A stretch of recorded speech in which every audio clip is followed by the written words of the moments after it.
Hi, it's Marisa from bumblebeeapothecary.com. Today I'd like to talk about detoxing while doing the GAPS diet. I'm going to take you along and show you some of the different ways that we incorporate the different detox methods while following the GAPS diet.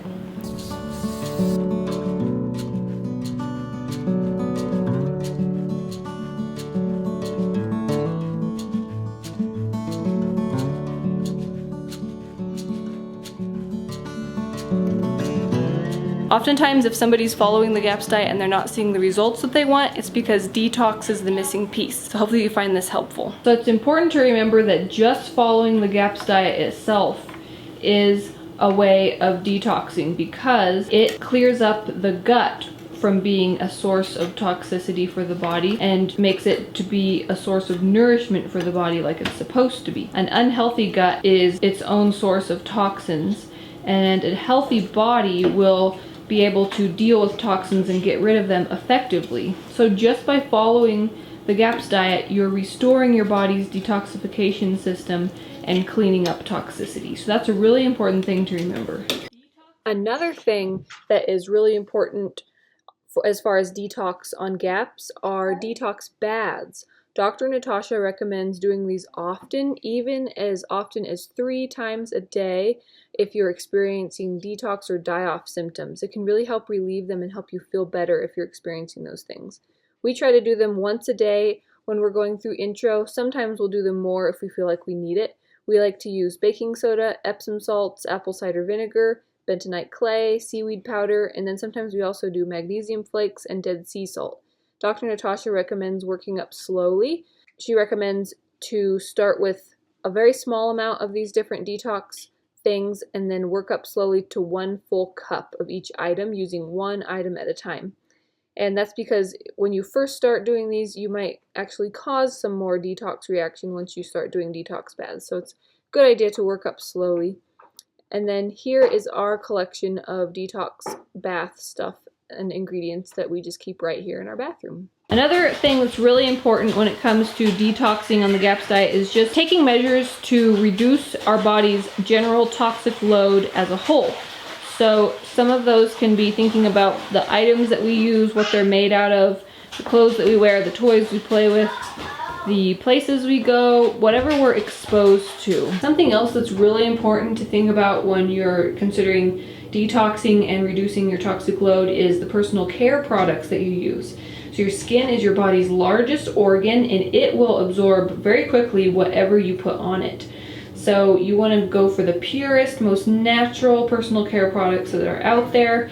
I like to make all of my own. I have lots of other video tutorials showing you how to make toothpaste and deodorant and tallow balm and soap and shampoo bars and all different kinds of things. So I'll leave some of those linked below. There are also places where you can buy good all-natural personal care products, and I'll leave some links to those as well down below. Another really important part of detoxing on the GAPS diet is juicing. So this is one of the things that Dr. Natasha talks about as far as helping the body to remove different toxins, like even heavy metals.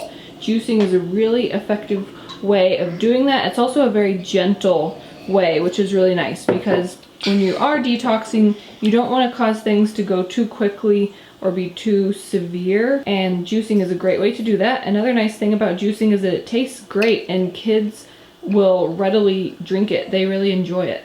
We're having some carrot juice here, and we like to do what Dr. Natasha calls a GAPS milkshake. So we mix in either some kefir or some kefir cultured sour cream and some raw egg yolks from our chickens, and mix that in with the carrot juice, and then we drink that first thing in the morning before breakfast because it's best to do that on an empty stomach. You can do different combinations of juice too. We're doing just carrot juice right now, but you can do celery, apple, beet.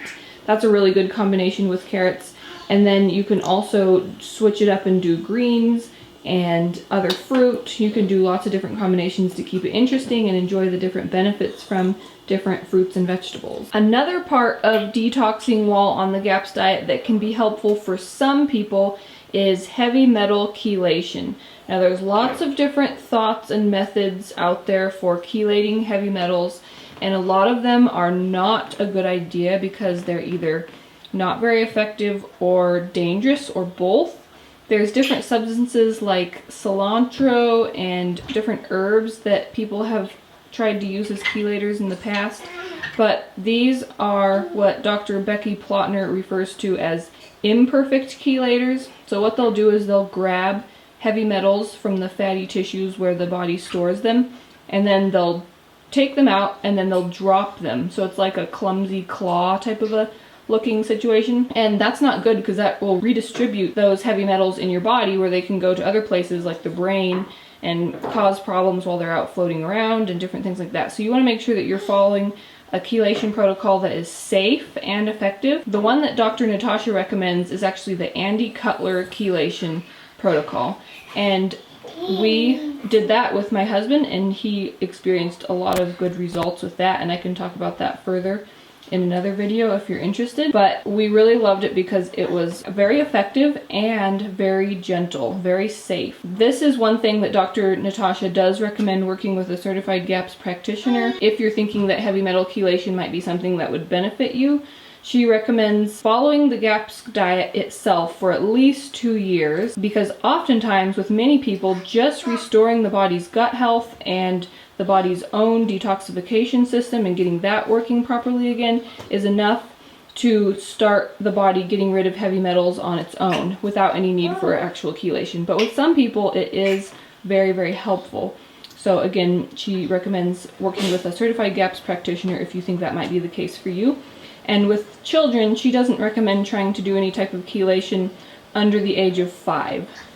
Oftentimes, especially with children, she says just following the GAPS diet is enough to get their body to be able to chelate heavy metals on its own. Okay, I hope that you found that helpful. Leave me a comment down below and let me know what are some of the ways that you have tried implementing detox into your life. I'd love to hear what you're doing. If you did like this video and found it helpful, give it a thumbs up, share it with anybody else you think would like to see it. That really helps more people find my videos and helps my channel. Here on my channel, I show you how to make nourishing recipes for nutrient-dense food, natural remedies, and DIY skincare and home products. So if those are something that you're interested in and you're new to my channel, please hit that subscribe button. I get out 2 videos every week. Thanks so much for watching. See you next time. Bye.